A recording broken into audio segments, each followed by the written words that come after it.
नमस्कार, मी सुधा. न्यूज मराठी बाणाच्या बातमीपत्रामध्ये आपल्या सगळ्यांचं स्वागत. आता पाहूयात सविस्तर बातम्या.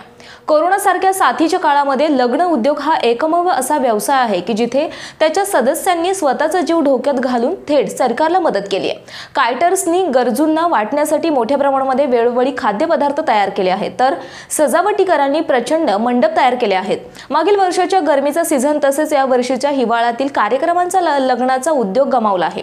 आम्ही प्रामाणिकपणे आशा करतो की लवकरात लवकर या उद्योगासाठी एक वेगळे नियम तयार करावा, अशी माहिती श्री ललित जैन यांनी पत्रकार परिषदेमध्ये दिली है.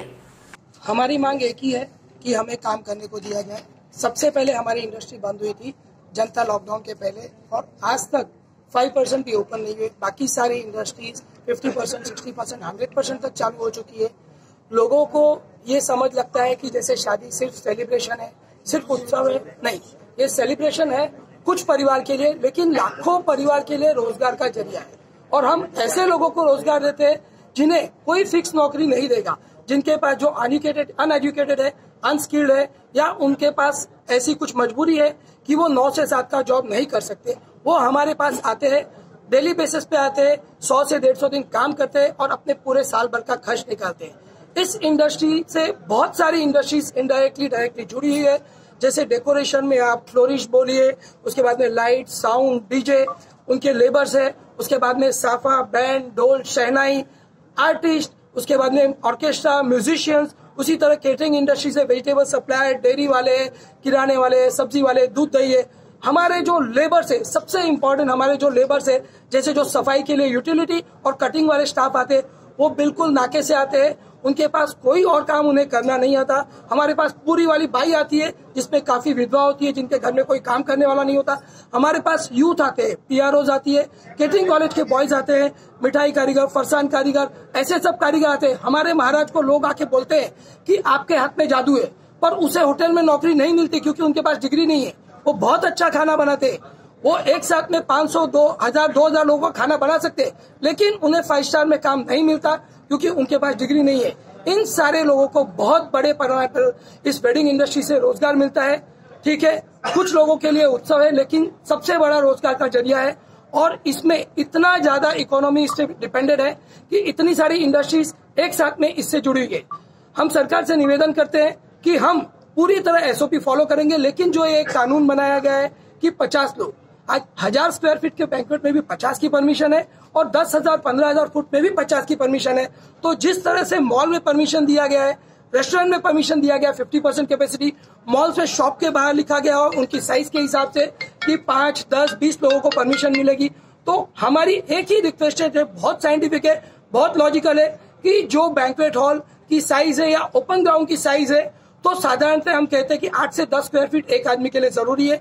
हम कहते हैं कि 20 square feet, 25 square feet, 30 square feet का परमिशन दीजिए.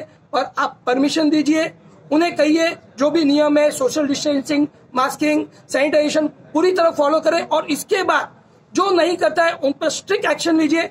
हम आपके साथ में, लेकिन हमें काम करने का मौका दीजिए ताकि जो लाखों गरीब रोजगार है उन्हें हम काम दे सके.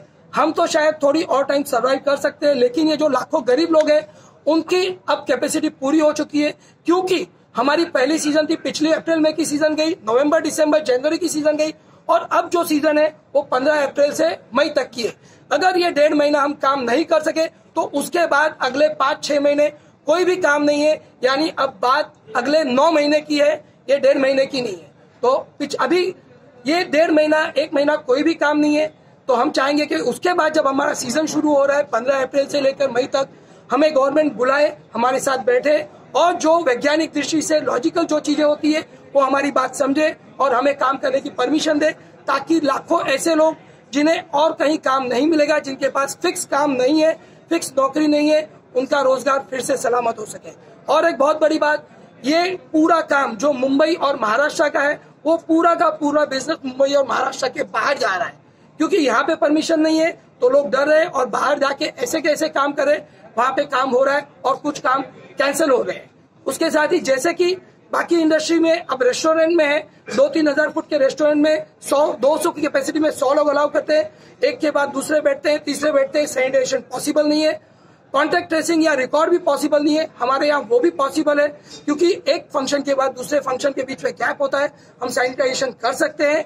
और क्योंकि सभी लोग जान पहचान वाले आते हैं, इसलिए हम उनका रिकॉर्ड भी रख सकते हैं। और साधारणतः शादी में आप सब मानेंगे कि कोई भी बीमार होता है तो उनके जान पहचान के लोग हैं तो वो खुद ही नहीं आते, क्योंकि वो समझते हैं कि सभी हमारे जान पहचान के परिवार के लोग हैं, तो वो किसी दूसरों को कोरोना देना नहीं चाहेंगे, इसलिए नहीं आते।